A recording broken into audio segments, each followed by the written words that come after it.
You arrive before the lights fully wake. The glass hums with rain, and your reflection in the law firm window looks steadier than you feel. Partnership vote in 6 weeks.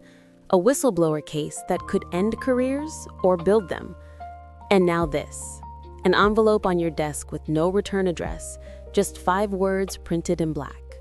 We know what you're hiding. You set your bag down slowly, the leather handle cool against your palm. The office is empty at this hour, the way you prefer it. Quiet, controlled, yours. You spent 3 years building walls that don't crack, a reputation that doesn't bend. No one gets close enough to use you again, not after what happened with Jaewon. Not after he took the confidential details you shared over pillow talk and used them to destroy your client's merger. To advance his own career, you lost the case, nearly lost your position. Learned that trust is just another word for weakness. The envelope sits there, innocent and menacing. You don't touch it yet. Instead, you move to the window, press your fingertips against the cold glass.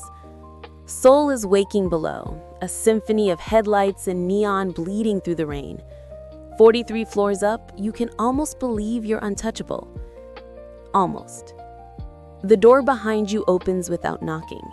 You turn, already cataloging exits, and he's there. Tall, dark suit that fits like it's tailored for movement, not boardrooms. His eyes scan the room before they meet yours, a habit that feels military. Sharp jawline, dark haircut close, no wedding ring. Mid-30s maybe.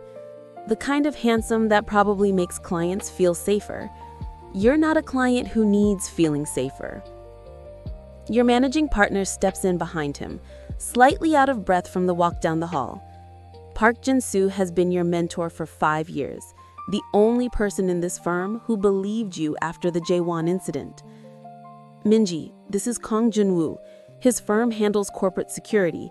Given the threat, we're implementing a protection detail. I don't need, it's not negotiable. Jin-soo's voice is gentle but firm. We've consulted with the police. This is the 4th threat against attorneys working whistleblower cases this year. 2 of them were followed home. 1 had her apartment broken into. He pauses. The firm is liable if something happens to you. But more than that, I care about your safety. Please, let us do this. You want to argue, want to say you've handled worse, that you don't need someone hovering. But Jin-soo's expression stops you. He lost an associate to a drunk driver 5 years ago. Still keeps her photo on his desk. How long, you ask? Until the trial prep concludes. 3 weeks, maybe 4. Jin-soo nods to Jun-woo. He'll be with you during work hours and escort you home. His team will monitor your apartment building. Jun-woo speaks for the first time. His voice is low, even, with a slight Busan accent underneath the Seoul polish. I won't interfere with your work. You'll barely notice I'm there. That's the problem. You notice immediately. The way he positions himself between you and the door, how his gaze tracks every person who passes your office window. The silence he carries like a shield, comfortable and absolute. He doesn't fill space with chatter or reassurances you don't want. He just watches, waits, guards. After Jin-soo leaves, you finally open the envelope. Jun-woo is at your side instantly, not touching you, but close enough that you can smell his cologne. Something clean and understated. Cedar, maybe. Don't touch it more than necessary. Fingerprints. I'm an attorney. I know about evidence. Of course. He steps back, giving you space. May I photograph it? The politeness surprises you. You nod. He produces his phone, captures the note from 3 angles, then carefully slides it back into the envelope using a pen. I'll have my team analyze the paper stock, the printer type. We'll start with building security footage, see who had access to your floor overnight. You think it's someone internal? I think most threats come from people who have proximity, but we won't assume. He meets your eyes. I need you to give me a list. Anyone who might have reason to want you to drop this case. Opposing counsel, their clients, anyone with a financial interest in the outcome. You almost laugh. That's about 40 people. Then we start with 40. The morning blurs into depositions and conference calls. Junwoo sits in the corner of every room, a still point in the chaos. You're defending Park Soo-young, a former pharmaceutical executive who discovered her company was falsifying drug trial results. She's risking everything to testify. The company has unlimited resources and a team of attorneys who specialize in making whistleblowers disappear into legal quicksand. During a break, you find Junwoo studying the building schematics on his tablet. Looking for weaknesses, you ask? Always, he replies, not looking up. Then, quieter, in buildings, not people. Something in your chest tightens. You turn back to your files, but you feel the weight of his attention, the strange comfort of someone whose job is to care whether you're safe. You haven't felt that in a long time. You're not sure you want to now. Care is leverage. Leverage is danger. Your paralegal, Yuna, brings coffee around too. She's 26, brilliant, wants to go to law school next year. She glances at Junwoo curiously. Is he, you say shortly, security? Because of the note? You look up sharply. How do you know about that? Yuna flushes. I came in early to prep the deposition binders. I saw Jinsu Nim leaving your office with that man, and Jinsu looked worried. I just assumed. You soften your tone. Thank you for the coffee. After she leaves, Junwoo makes a note on his tablet. How many people have access to your office? With keys, 4. Jinsu, the managing partners, building security, and janitorial staff. And without keys, who could slip something under your door? You consider. Anyone on this floor, maybe 30 people during business hours. After hours, anyone with a security badge. He nods, makes another note.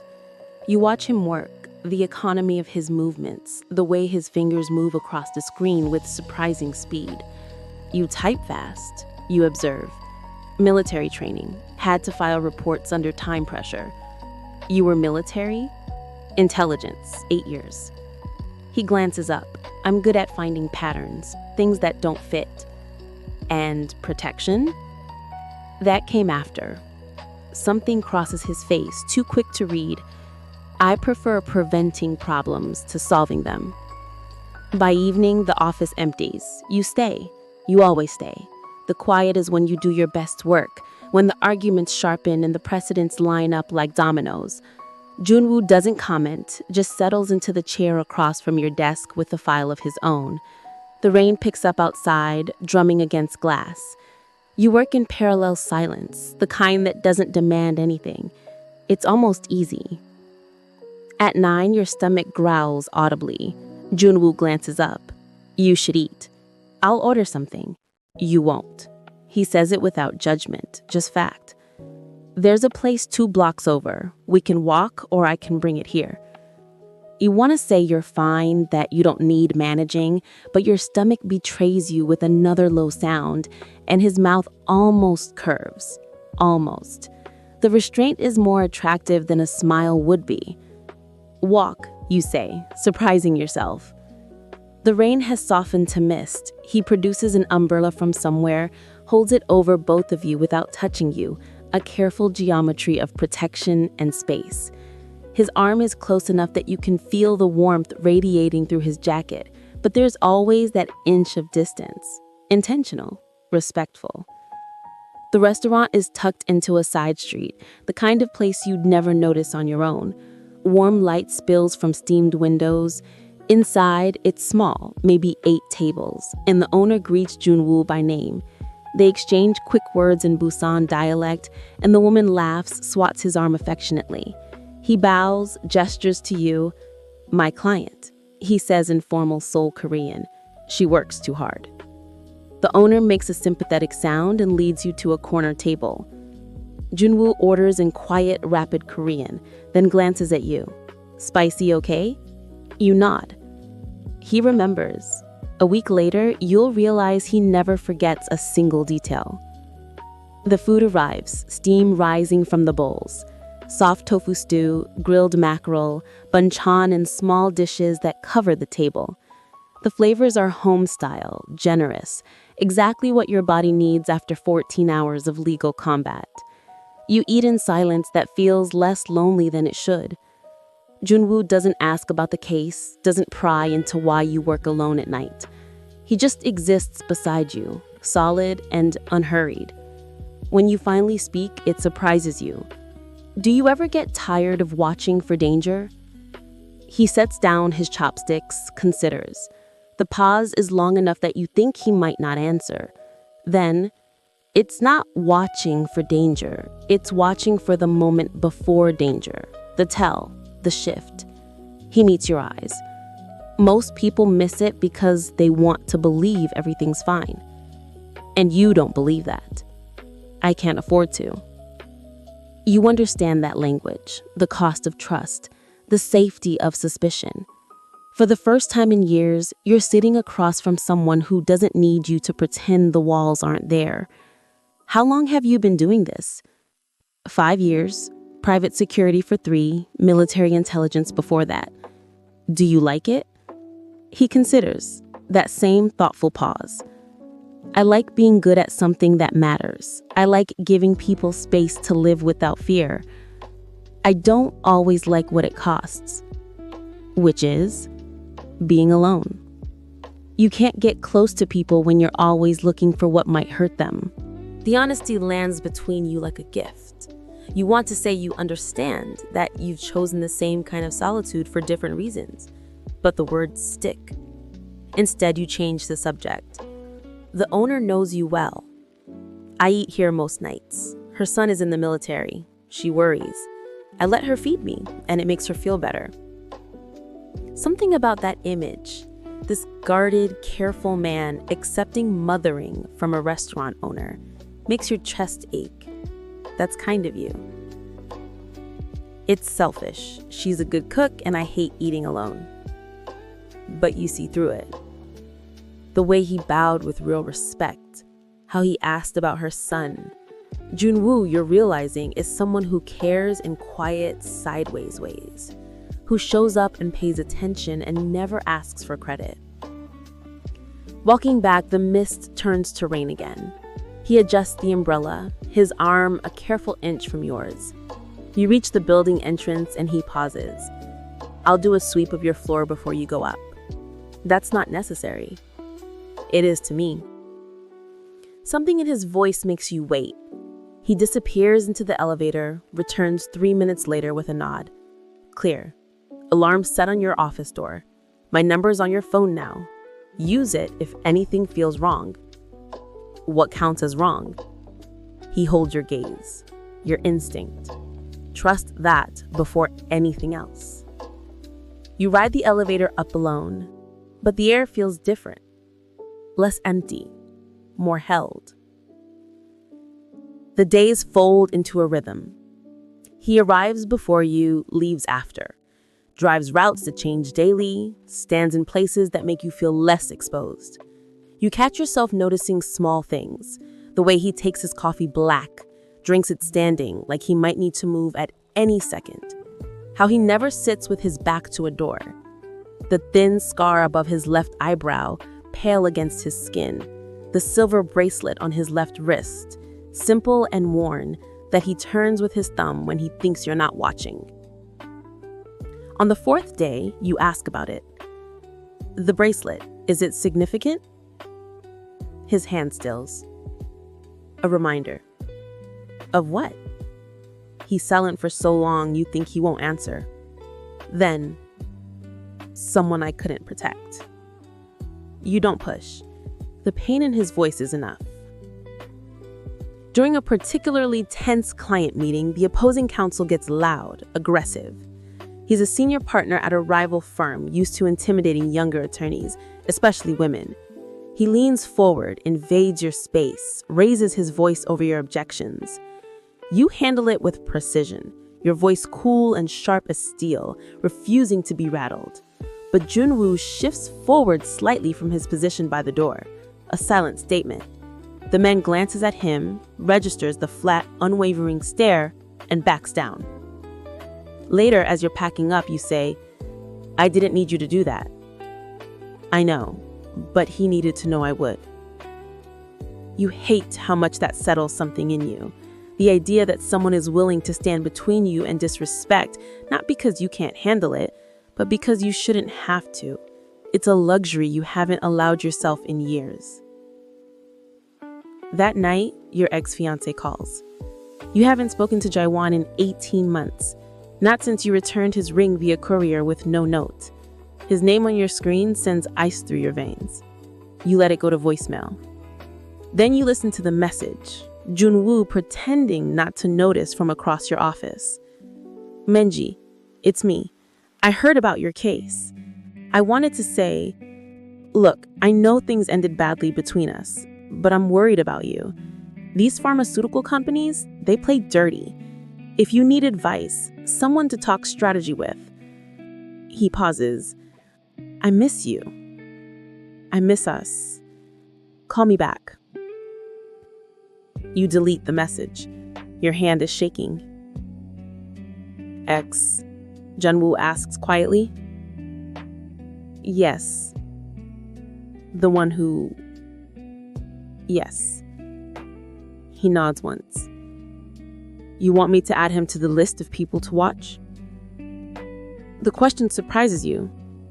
You think he'd... "I think people who've hurt you once often want control in other ways. Even concern can be manipulation." He meets your eyes. "But you know him better than I do. What does your instinct say?" You think about Jaewon, his charm, his ambition, the way he always knew exactly what to say, how he held you after the case fell apart, whispered comfort while hiding what he'd done. It took you 3 months to discover the truth. My instinct says he wants something. Then we watch him. 2 weeks in, you're working late again. The office is tomb silent except for the hum of ventilation and the distant sound of a janitor's cart in the hallway. Jonable sits across from you, reading something on his tablet. You glance up, catch him frowning at the screen, his jaw tight. He closes it quickly, but not before you see a file name, Operation Guardian, 2019. Old case? Yes. You wait, but he doesn't elaborate. The air shifts, goes careful. You would turn to your brief, but the ease has cracked slightly. He's hiding something. You've built a career on reading evasion, and he just showed his tell. The way his shoulders go rigid, how his fingers press too hard against the tablet edge, the micro-expression of guilt before the shutdown. That night, you can't sleep. You pull up his company's history on your laptop, sitting in your apartment with rain streaking the windows. Cross-reference names, dates, incidents. There it is, buried in archived news articles. A protection detail that ended in a kidnapping. A corporate executive's daughter, 23 years old, taken from her apartment despite security presence. Ransom demanded. The woman was recovered after 3 days, physically unharmed but traumatized. Kang Junwoo, head of security detail, suspended for 3 months pending investigation, then cleared of wrongdoing. But the files are sealed. The details hidden behind confidentiality agreements and corporate legal walls. You dig deeper. Find mention of a lawsuit that was settled out of court. The woman's name? Han Se-yoon. The bracelet, you think. That's what the bracelet is about. Your phone buzzes. A message from him. Can't sleep either. Building secure. You're safe. You stared the words. Safe. The thing you've convinced yourself you don't need. The thing he offers without asking for anything back. You type a reply. Delete it. Finally, thank you. 3 dots appear, pulse, then vanish. No response comes. But somehow, knowing he's awake in the same city, watching over you from whatever distance he keeps, you sleep. The next morning, you confront him in the car. He's driving you to an early deposition, and the Seoul traffic is sluggish, giving you time. Tell me about Guardian. His hands tighten on the wheel, knuckles whitening. It's not relevant. I decide what's relevant. I'm the attorney here. He pulls over, navigates to a side street and parks, turns to face you. For the first time, you see something raw in his expression. A client I was protecting 5 years ago. I missed the threat. She was taken. We got her back, but not before. He stops. I won't miss again. That's all you need to know. Is that why you took this case, to prove something? No. His voice is quiet, certain. I took it because you deserve someone who won't miss. The honesty cuts through every defense you've built. You want to ask more, want to push, but something in his eyes stops you. Vulnerability, raw and unguarded. The same look you wear when you think about Jaewon, about the ways trust can be weaponized. You know that look.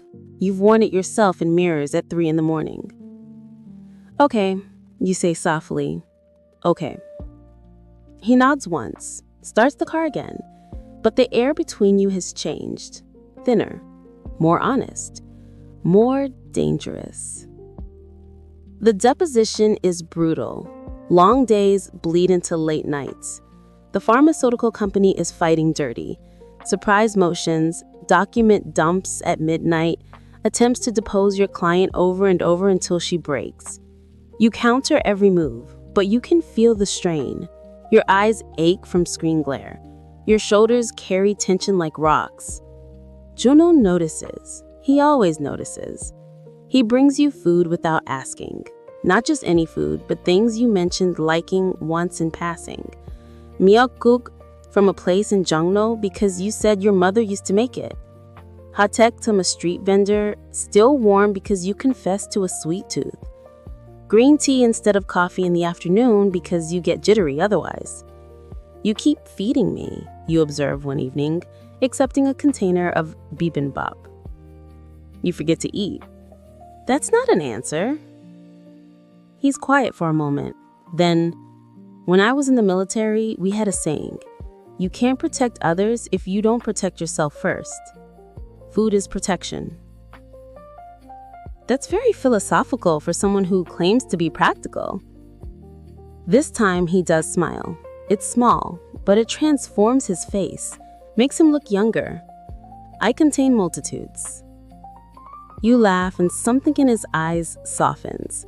You realize he made you laugh on purpose, wanted to ease the tension you've been carrying. The thoughtfulness of it disarms you completely. During a 15-minute break one afternoon, he plays music from his phone. Soft, instrumental, rain sounds underneath. The kind of ambient noise that helps you focus. You work better with background noise, he says. I notice. You did. He did. The observation feels intimate, like he's been studying you, learning the patterns of your concentration. You pay attention. It's my job. Is that all it is? He looks at you directly. No. The admission hangs between you. Neither of you moves to define it, to name what's growing in the spaces you've been sharing. But it's there, undeniable. That night, walking to your car, you feel it. The prickle of being watched. You've ignored it before, chalked it up to paranoia, but this time it's unmistakable. Junwoo feels it too. His hand goes to your elbow, gentle but firm, guiding you faster. Don't look back, just walk. Someone's following us. I know, my car. Now. You slip into the passenger seat and he's behind the wheel in seconds, pulling out smoothly but quickly. In the rear view, you see a dark sedan pull into traffic 2 cars back. Juno's jaw is set, his eyes tracking everything. He makes 2 turns, then 3, a pattern that seems random but isn't. The sedan stays with you. Professional, he mutters. They know how to keep distance. Your heart is hammering. What do? We don't lead them to your apartment. He makes a sudden turn into a busy shopping district, navigates through narrow streets, finally pulls into a hotel parking garage. He takes you up 3 levels, parks in a corner, and kills the engine. In the silence, your breathing is too loud. Stay here. Lock the doors. Don't open them for anyone but me. He's already moving, but you grab his arm. Don't leave me. He pauses, and his hand covers yours. I won't. I'm just going to the entrance to see if they followed us in. 2 minutes, I promise. He's back in 90 seconds, sliding into the driver's seat. They drove past. Probably think we're meeting someone here. He looks at you, really looks, and sees the fear you're trying to hide. Hey, you're okay. I've got you. How long have they been following me? I don't know, but we're going to find out. He pulls out his phone, makes a call in rapid Korean. When he hangs up, he says, "My team is pulling security footage from your building, the office, the places you frequent. We'll have a pattern by morning." I can't go home. No, not tonight. He thinks for a moment. There's a hotel attached to this building. I'll get you a room. My team will post someone in the lobby. Where will you be? Outside your door. You want to argue, to say it's not necessary, but the fear is still too close. Okay. The hotel room is nice, impersonal, generic. Junwoo does his sweep, checks every corner, every window. When he's satisfied, he stands at the door. I'll be right outside. You need anything at all, you call me or open the door. Understood? Understood. He hesitates. Minji, we're going to solve this. I won't let anyone hurt you. You can't promise that. Yes, I can, because I'll stop them first. After he leaves, you sit on the edge of the bed, still in your work clothes, and let yourself shake. Someone is watching you, following you, waiting for what? An opportunity? A moment of vulnerability? The note said, "We know what you're hiding," but you're not hiding anything. The case is public record. Unless they think you have something you don't. Evidence your client hasn't disclosed. A witness statement that could end the pharmaceutical company's entire operation. Your mind races through possibilities, legal angles, threats, both real and perceived. Your phone buzzes. A message from Junwoo. Still awake? You reply, yes. Want company? I can sit inside if you'd prefer. Nothing inappropriate, just so you're not alone. You should say no, should maintain the professional boundaries that are already blurring, but you're scared and you're tired of being alone with your fear. Okay.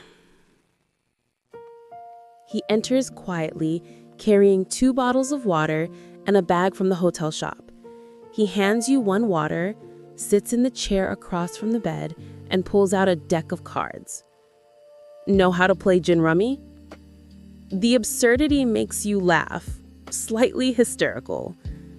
You want to play cards? I want to keep you distracted until you're calm enough to sleep.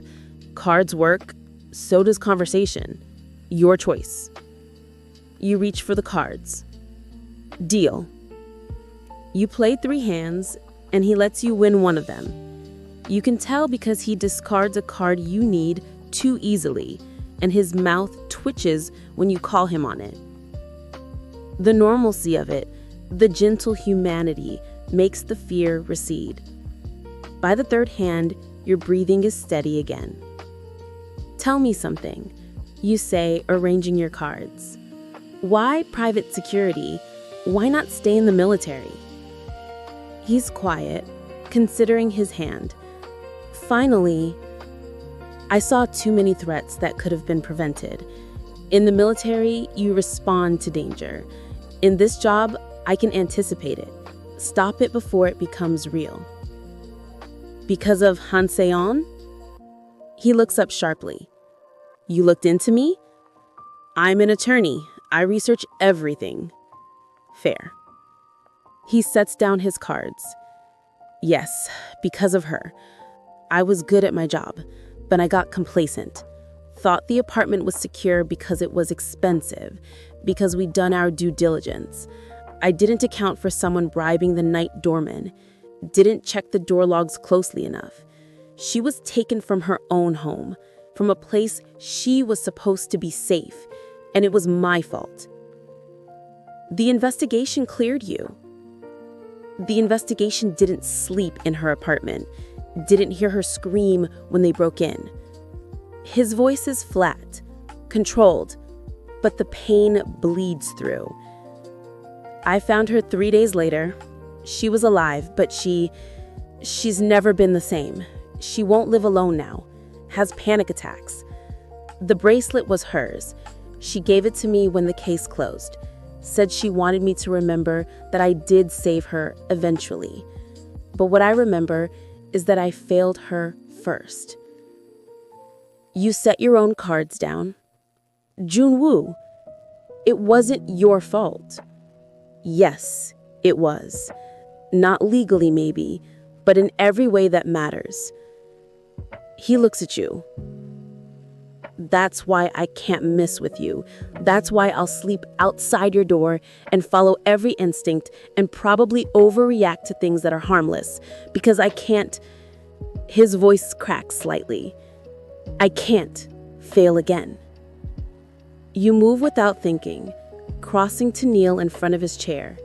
You take his hands, and they're cold despite the warm room. "You're not failing. You're here. You're keeping me safe. You're doing your job." "This isn't just my job anymore."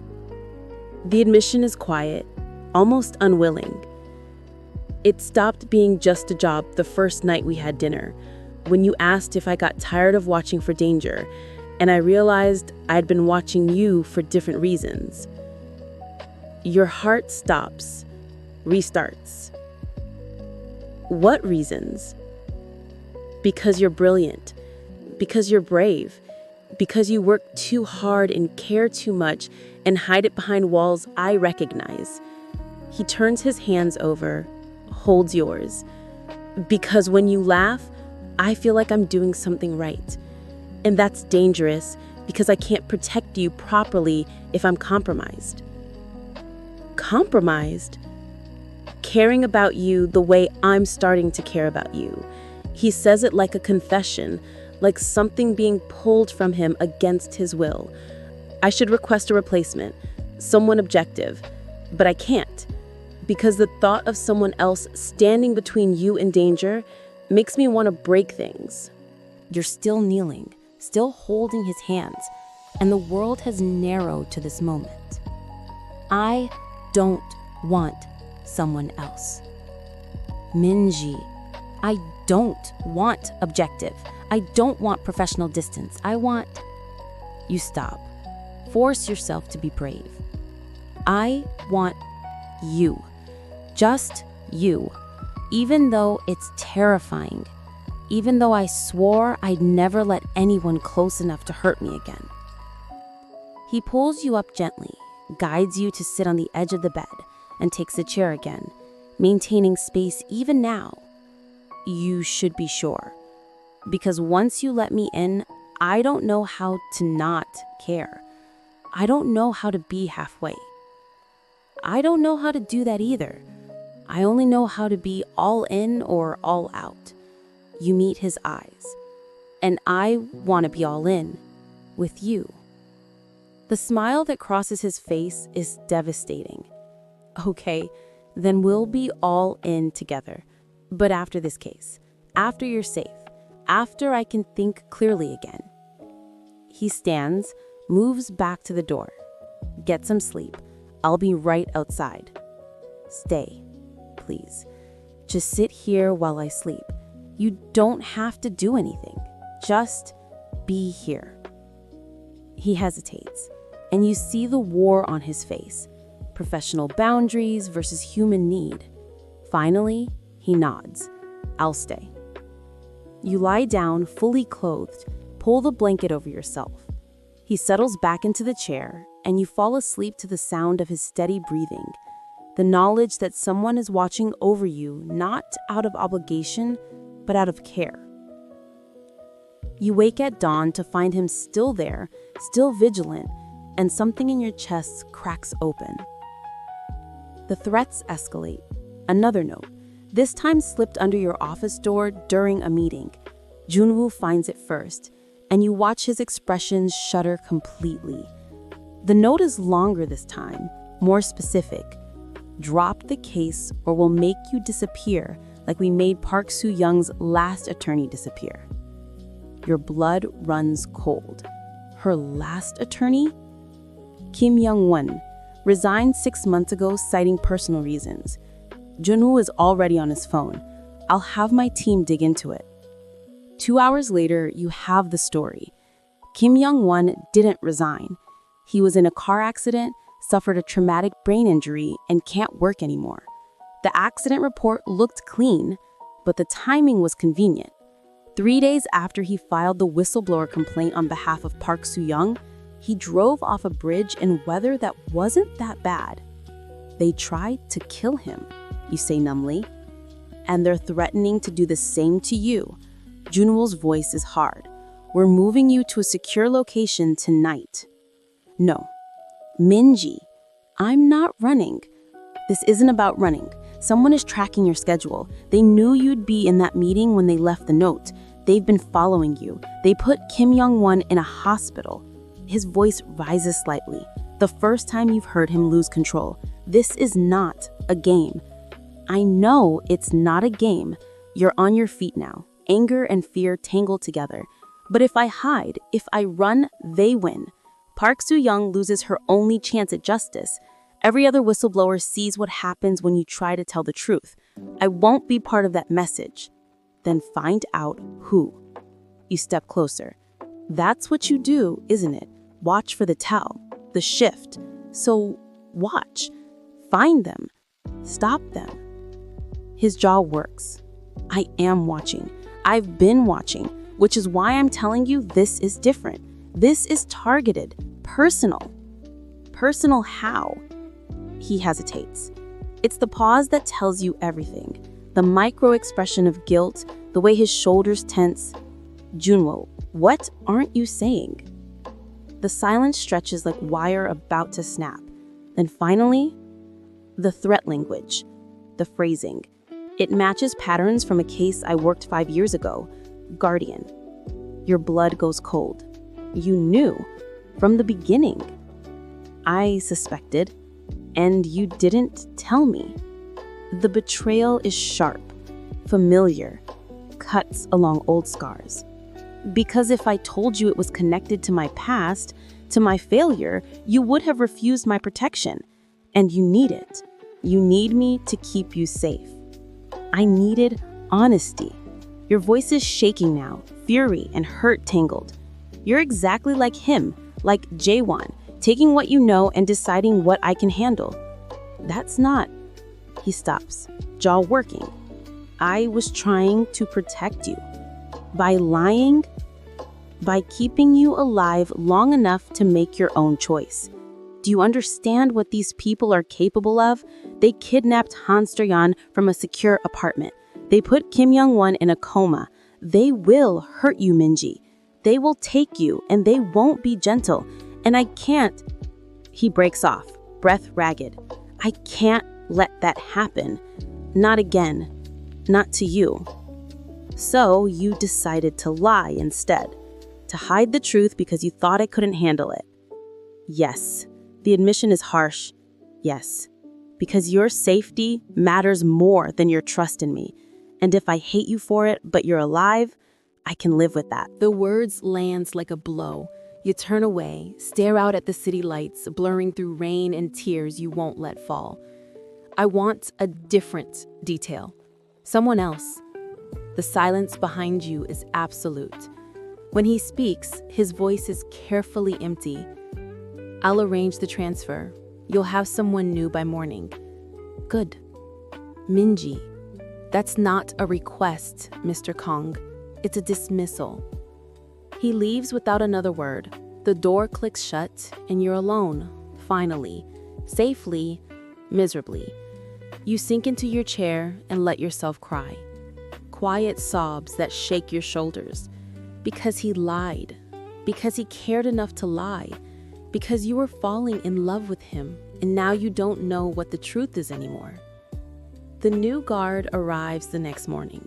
His name is Lee Chang-min, early 40s, efficient and professional. He's everything you asked for. Polite, distant, effective. You hate it. 3 days pass like walking through water. The trial prep continues. You win motions, corner witnesses, build your case with the precision that made you a senior associate. But at night, in your apartment with Chang-min stationed outside, you stare at your phone. Junwo's number is still there. He hasn't deleted it. Neither have you. On the 4th day, you receive a package at your office. Chang-min inspects it first, declares it safe. Inside is a flash drive with no note, no return address. You plug it in with shaking hands and files bloom across your screen. Everything. Guardian, the kidnapping, the investigation, Junwo's testimony, his suspension, the sealed settlement documents. And then, at the end, a video file labeled for Minji. You click it. Junwo's face fills the screen, recorded in what looks like his apartment, the same efficient space you imagine he inhabits, all clean lines and minimal decoration. Dark circles under his eyes, the bracelet on his wrist. He looks exhausted. I should have told you from the start, he says, voice rough like he's been talking for a while. The threat matched Guardian, because the person we never caught back then, the one who planned Sion's kidnapping, we always suspected pharmaceutical company connections, corporate espionage that went violent. I've been working a parallel investigation for 3 years, trying to find them. When your case started getting threats, the language patterns matched. I knew before I took the assignment. He pauses, runs a hand over his face, then back at the camera. I thought if I could solve it quietly, you'd never have to know how much danger you were in. I thought I could protect you from the truth while keeping you safe from the threat. I was wrong. You deserved the choice. You deserved all the information. He looks down, then back at the camera. I'm testifying in your case, giving the prosecution everything I have on the Guardian connection. The sealed files, the settlement details, the evidence we gathered but couldn't prove. It'll end my company's confidentiality agreements, probably destroy my reputation. But your case is too important. Park Soo-young deserves justice, and you deserve to win without wondering if I held anything back. His throat works. You're too... He stops, starts again. You deserve someone who puts your agency first, who trusts you to make your own decisions, even the dangerous ones. I failed at that. I let my fear control me, and I hurt you. I'm sorry. The video ends. You sit in the blue light of your laptop, something breaking open in your chest. He's giving you everything, risking everything. Not to win you back, but to give you what you need to succeed. That's not manipulation. That's accountability. That's growth. You find him at his office at midnight. The building is dark except for one floor. You ride the elevator up with your heart hammering, and the doors open to a sparse, efficient space. Glass walls, minimal furniture, computer screens showing security feeds. He's at his desk, surrounded by files. He looks up and surprise flickers across his face before he shutters it. Minji, you're testifying. Yes, that'll destroy everything you've built. I know, but it's the right thing to do. And I should have done it from the start. You walk toward him, stopping a few feet away. Close enough to see the exhaustion in his eyes, the tension in his shoulders, the way he's holding himself together through sheer will. You were trying to protect me. I was trying to control the situation. There's a difference. There is. But I understand why you did it. I would have done the same thing 3 years ago, before I learned that control is just another word for fear.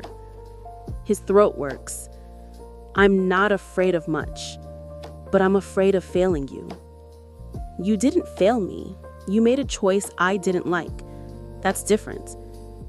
Is it? You step closer, close enough that you can feel the heat of him, the carefully maintained distance that's his default. You gave me the files. You're risking everything now to give me the truth. That's not failure. That's accountability. That's growth. Minji, your name in his voice sounds like a prayer, like something fragile. I don't know how to do this. I don't know how to keep you safe and give you space. I don't know how to be close to someone without standing guard. He nods, and the vulnerability in his face breaks you. You reach out slowly, giving him time to move away. Your fingers brush his, and he inhales sharply but doesn't retreat. Maybe we figure it out together, you say quietly. Maybe safety isn't about distance. Maybe it's about trust. His hand closes around yours, warm and certain. I don't want to lose you. You won't. Not if you keep choosing honesty over control. He pulls you closer, and for the first time since that hotel room, there's no careful inch between you. His forehead rests against yours, breath mingling. I'm terrible at this, he murmurs. You're doing fine. I want to kiss you. The words are raw, honest, asking. Then ask properly. May I kiss you, Minji? Yes, please, yes. He kisses you like he does everything else, with absolute attention, complete presence, as if you're the only thing in the world that matters. His hand cradles your face, thumb brushing your cheekbone with devastating gentleness. It's slow and careful and utterly undoing. When you break apart, you're both breathing hard. I need to tell you something, you say against his mouth. Okay. I'm scared too, of letting someone in, of being used again, of trusting someone with the parts of me that can be hurt. I know. I see it. Every wall you've built. I recognize them because I built the same ones. But I want to try with you, despite the fear. Because of the fear, maybe. Because being brave means choosing vulnerability, even when it terrifies you. His smile is small, real, devastating. I want that too. So much it scares me.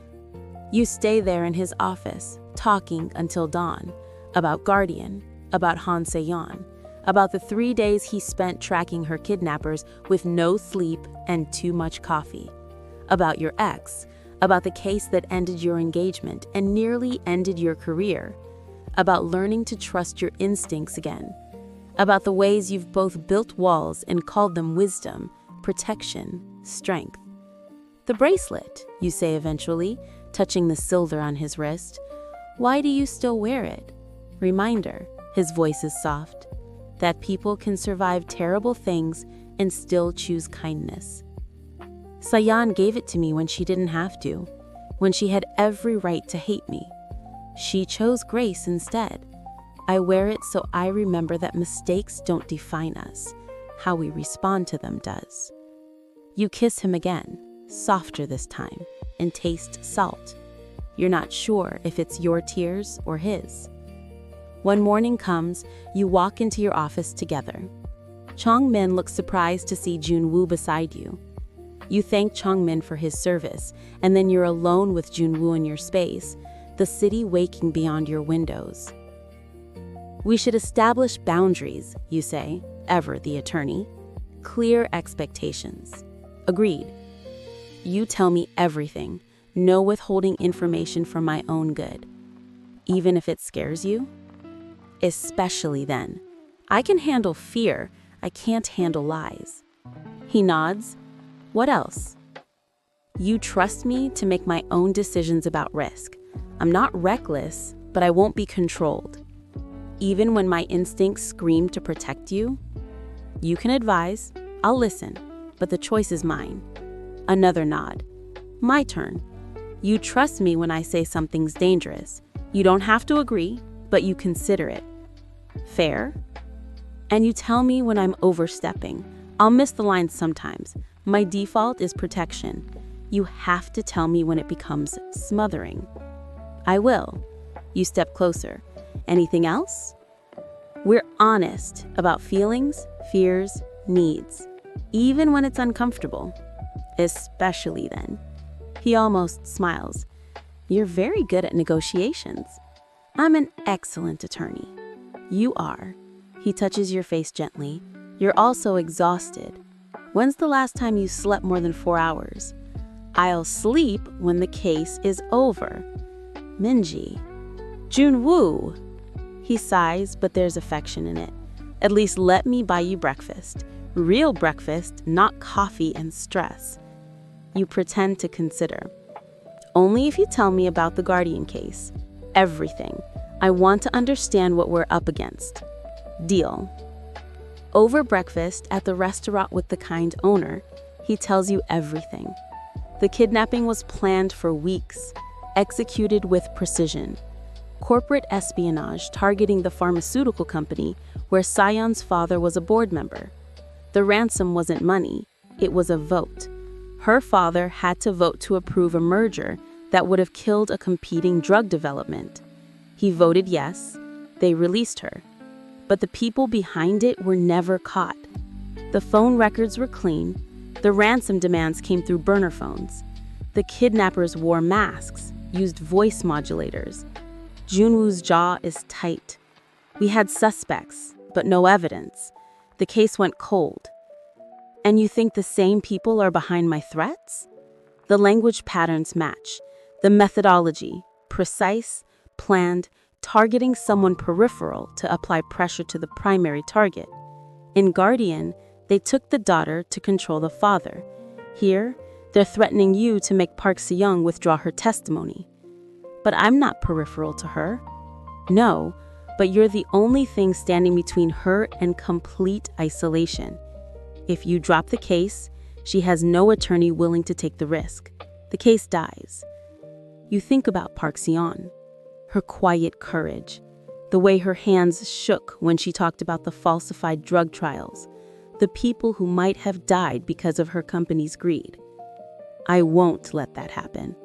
I know, which is why we're going to catch them this time. His voice is steel. I have 3 years of research, patterns, connections, and now I have cause to share it with the authorities without breaking confidentiality. We'll find them, Minji. I promise you that. The trial prep continues, but now Junwoo walks beside you instead of behind. He's still vigilant, still watchful, but there's a difference. Partnership instead of protection detail. He shares his findings with you every evening, a web of shell companies, offshore accounts, pharmaceutical industry connections that go back years. Your legal team works with his security team. You provide the case files, the depositions, the evidence. He provides the pattern analysis, the threat assessment, the security footage that tracks the people following you. Slowly, a picture emerges. 3 individuals, all with ties to pharmaceutical companies that competed with Park Se-young's former employer. All with suspicious financial activity around the time of Guardian. You take the information to the prosecutor's office. They're skeptical at first, But Junwoo's testimony is compelling. He sits in the interview room for 6 hours, laying out every detail he couldn't share before. When he emerges, he looks drained. You take his hand, and he holds on like you're an anchor. "That was hard," he says quietly in the car. "I know. I broke every confidentiality agreement I ever signed. You did the right thing. How do you know?" "Because I trust you, and you trusted the process. That takes courage." He leans his head back against the seat, closes his eyes. "I'm exhausted." "Then come home with me. Sleep. Really sleep. Not that alert half sleep you do in chairs." "Minji, no arguments. You need rest. I have a very comfortable couch." He opens one eye. "Couch? We're taking things slow, remember? Besides, you snore." "I do not snore." "How would you know? You're always awake." That gets a laugh, surprised and genuine. It's the best sound you've heard all week. At your apartment, he does his security sweep out of habit. Then he stands awkwardly in your living room, this man who's always so certain suddenly uncertain. You hand him a blanket and pillow. "Couch, sleep. I'll be in the bedroom with the door open. You hear anything concerning, you wake me. Otherwise, you rest."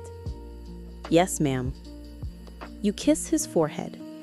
"I'm proud of you for what you did today." His eyes close, and when he speaks, his voice is thick. "Thank you." You do sleep, both of you, the first real rest in weeks. When you wake at dawn, you find him still on the couch, the blanket pulled at his waist, his face finally peaceful. The bracelet catches the early light. You make coffee quietly, and when he wakes, you hand him a cup. "No sleepwalking to drink it standing?" you tease. He smiles, accepting the cup. "I'm making progress." The breakthrough comes 3 days later. The prosecutor's office arrests 2 individuals based on Junwoo's testimony and the pattern evidence. Under questioning, one of them gives up the third. It's not the pharmaceutical company directly. It's a hired security firm they contracted for corporate espionage. The same firm that executed Guardian. The same people who've been threatening you. With the arrests made, your case proceeds to trial. Park Soo-young testifies with devastating clarity. The falsified drug trials, the patients who suffered, the culture of prioritizing profits over safety. You present document after document, witness after witness. The jury deliberates for 8 hours. Guilty. On all counts. Park Soo-young cries in the courthouse hallway. You hold her while she shakes with relief and exhaustion and the weight of finally being believed. "You did this. You saved my life." "You saved your own life. I just made sure people listened." That evening, the partnership vote comes through. You're sitting in your office when Jin-soo arrives with champagne and a smile that could light the city. "Congratulations, partner Minji." Partner. The word you've worked toward for 8 years. It should feel triumphant, it does. But it also feels like just one piece of a much larger picture. Because through your office window, you can see Junwoo in the reception area, waiting. Always waiting. And that matters more than you expected. The partnership celebration is subdued. You're too exhausted for revelry. But your colleagues toast you, and Jin-soo gives a speech about integrity and courage that makes your throat tight. When it's finally over, Junwoo is still there. "Congratulations, partner." "Thank you." You collect your things, and he falls into step beside you. "You don't have to walk me out anymore. The case is over. The threats are done." "I know." "So?" He stops, turns to face you. "So, maybe I'm walking you out because I want to. Because I'd like to take you to dinner. Not as your bodyguard, as the man who's been falling in love with you since you called me out for overstepping. Your heart does something acrobatic. You're in love with me? Yes, terrifyingly so. You step closer. Good, because I'm terrifyingly in love with you too. He kisses you there in the law firm hallway, and you don't care who sees. When you break apart, you're both grinning like teenagers. Dinner sounds perfect, but first, can we go somewhere quiet? Somewhere that isn't work or security briefings or court proceedings. I know a place. He takes you to the Han River. You walk the path as the city lights shimmer on water, hand in hand, finally able to just be. No threats, no cases, no walls. Just two people who found each other in the margins of danger and chose to stay. I have something for you, he says, pulling a small box from his pocket. Your breath catches. Junwoo. It's not that, not yet, though I'm filing that reaction for future reference. Inside the box is a key. To what? To my apartment. In case you ever want somewhere safe that isn't just yours, somewhere you can land when the world is too loud. He's nervous, you realize. This confident, capable man is nervous asking you this. No pressure, no expectations, just an offer. A place that's yours if you want it. You turn the key over in your palm. It's heavy, real, a tangible symbol of trust. That's a big step. I know. I might take you up on it. I might show up at odd hours with case files and demand you feed me. I'm counting on it. You look up at him, this man who learned to step back so you could step forward, who chose your agency over his need for control, who stands beside you now, not in front of you, not behind you, but beside you. I have something for you too. You pull a key from your bag. To my place, in case you ever want somewhere that feels like home, somewhere the walls can come down. His expression softens into something you'll spend years learning to read. Relief and joy and vulnerability all at once. He takes the key, closes his fingers around it like it's precious. Thank you. For what? For trusting me with this. With you. You kiss him there under the bridge lights, rain just starting to fall. It tastes like beginning, like choice, like the kind of safety that comes from being fully known and choosing to stay anyway. 3 months later, you're in your office, partner Min Ji now, nameplate gleaming on the door. A new case file spread across your desk, another whistleblower who needs someone brave enough to listen. And there, on the chair in the corner, Junwoo's jacket, draped carefully. A silent promise that he'll be back, that you're not alone. Your phone buzzes, a message from him. Dinner at 8? I'll cook, trying a new recipe. You smile. Type back, I'll bring the wine. See you at home. Home. The word doesn't scare you anymore. Neither does the man who taught you that walls can come down without the world caving in. That being guarded and being open aren't opposites. They're choices. And you choose him. Every day. In every way that matters. The rain starts again, soft against your window. Seoul glows in the twilight, all neon and possibility. You stand.